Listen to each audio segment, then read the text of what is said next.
Hi guys, welcome or welcome back to my channel. If this is your first time you see me, my name is Pascaline, and if you're a returning subscriber coming back to watch this video even after my long break off YouTube, thank you so much because you are an OG and you always will be. This video is basically a year after completing my master's degree at the University of Glasgow, and I'm coming back to tell you guys what's been happening and if it was all worth it, if all that stuff I'd done, if all the grades, all the skills, if it was worth doing all that. So without further ado, let's get straight into the video. So just a backstory for those of you that will be seeing my face for the first time. My name is Pascaline and I studied a master's degree at the University of Glasgow, and my master's was in biomedical sciences. It's been so long, sometimes I feel like I forgot what I actually studied, but I don't remember what I studied. So it was biomedical sciences and it was a one-year program, and if you go back and watch all my previous videos, you see like when I talked about it, like how to get into University of Glasgow, like scholarship opportunities, accommodation. I've got loads of videos, so make sure that you go watch those videos as well. I also talk about my journey and my story of how I actually came in to study, like the process from like admissions, visas and stuff like that. Now I'll be addressing the elephant in the room. Was it all worth it? At the end of this video you'll be deciding for yourself, but I'll also let you know in my case if it was worth it or if it wasn't worth it. The next thing really I'll be talking about is the job market. The job market is still the way it was when I was looking for jobs. If you know how it is really competitive and you need to really sell yourself. But again, it depends, like, are you selling yourself too high or are you selling yourself too low? Like, you don't really know until like you actually go to these interviews and you're like, oh, like these jobs require you to be like so skilled and stuff. But then I'm like, how do I get that skilled without, you know, getting trained or getting practice? But again, that is how most jobs are. But the job market itself, it is tight and it's competitive. If you're looking for jobs, you know how it is.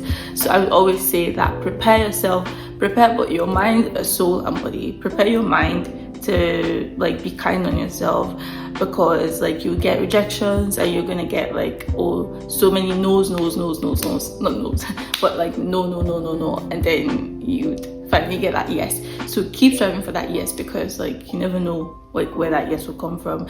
I'm going to make a video on like how to land a job quickly and some of the tips that I used and some of the tricks that I used to for my applications and when I did get my job. So I'm going to make that video after this one, so you guys should definitely watch that. Another thing about the job market is that I asked myself that while I was at university, was I prepared like for the job market or for like the reality of how the job market is? The answer is no. Nothing prepares you for that. They don't teach that at university. That is something that you learn from experience and you learn by actually like applying and like seeing how it is out there. But like nobody tells you that. They just tell, oh, if you gain all the skills, we're gonna like give you all these like job applications or like job titles that you can apply to and stuff like that. But like it's not that easy. Like you have to put in the work, you have to be determined, you have to even like see all the no's and be like, oh yeah,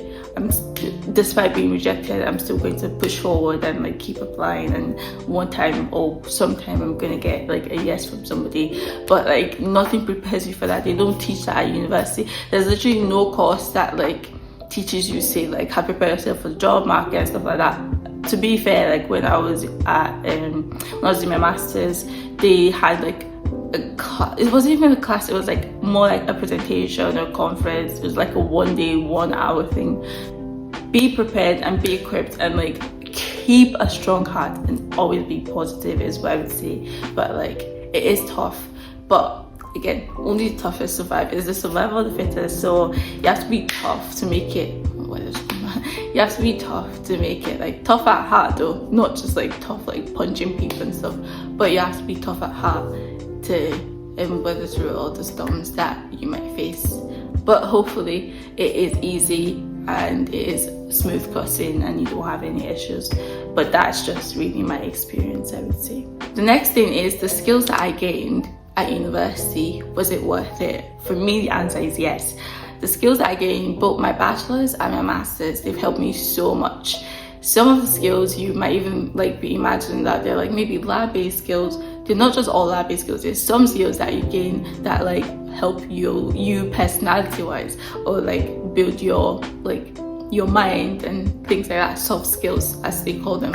So we've got hard skills and we've got soft skills. Those lab-based skills have really helped me because I've been able to apply some of them, not all of them, in my job, but they have been really helpful. Did I wish that I learned some more skills? Of course, because you can never be like too learned. There's always something to learn. You can always improve. For university, like a 1-year master's degree and a 4-year bachelor's degree, I did gain a lot of skills. I would say I did gain a lot more soft skills doing my master's degree than my bachelor's degree. And if you're Nigerian, you would know why that is. Simply because it is sort of like, oh, you have to like know this and know this and know this, and not really like, oh, why are you actually learning this? Like, are there other things that you can apply and stuff like that? So people are like more theoretical. They're like, oh, just read this book from A to Z. Don't apply any other knowledge. Don't ask any questions because this is how it's been done. However, I did see that when I was doing my master's, I was able to question a lot of things, even some of the things that you might think, oh yeah, it's always been like that, but like, why?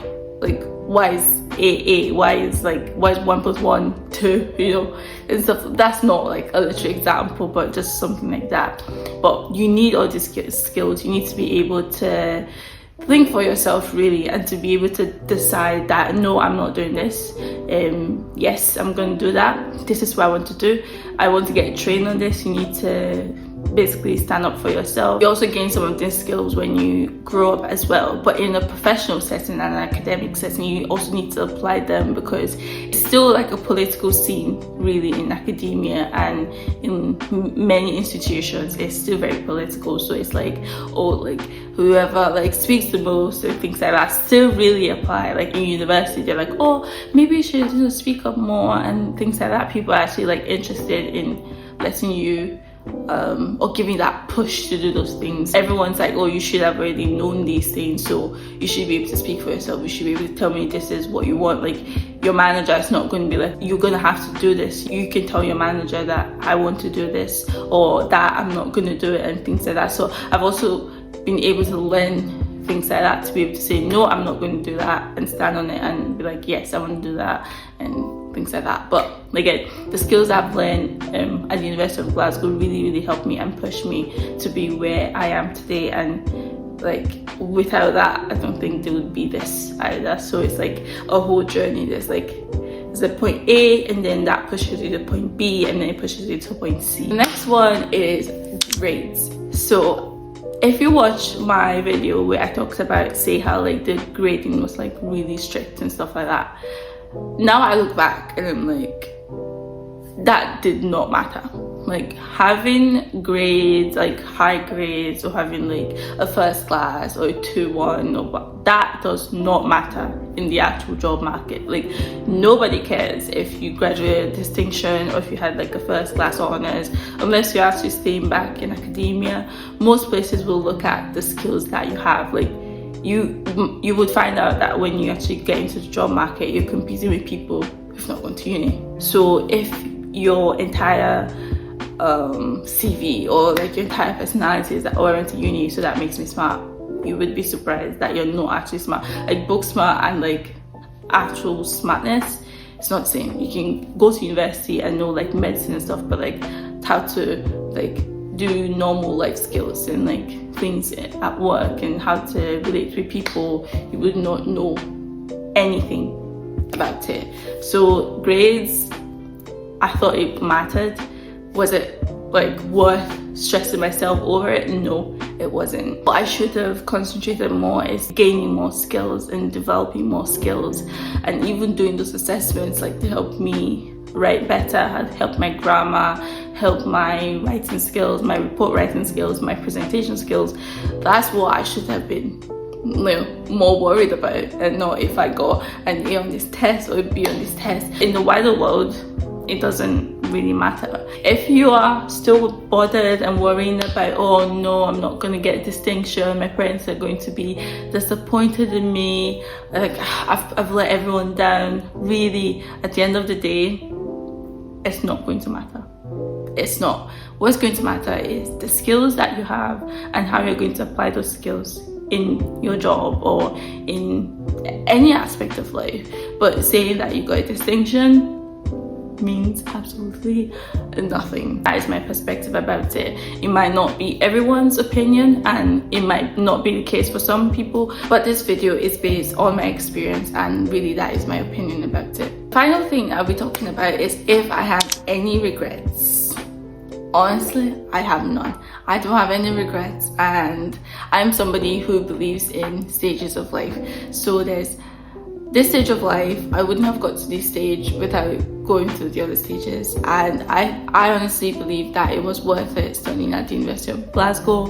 The tuition fee, expensive, crazy expensive. I feel like it's even way expensive now, but for the experiences I had and the skills that I gained and the opportunities that it opened for me, I am glad that I did it at the time, and I think that it was worth it. Honestly, this video, again, I'm just gonna put a disclaimer, it is from my experience. There's people who have different experiences from me. I'm not invalidating their experiences, but this is solely my experience, and I believe that everything that I done and my time at the University of Glasgow sort of prepared me for my job and like my life now. But this is because like while I was at the university, alongside my course, I was gaining on the skills and I was also learning to be independent and be more self-sufficient. If you're coming here as an international student, don't solely depend on people.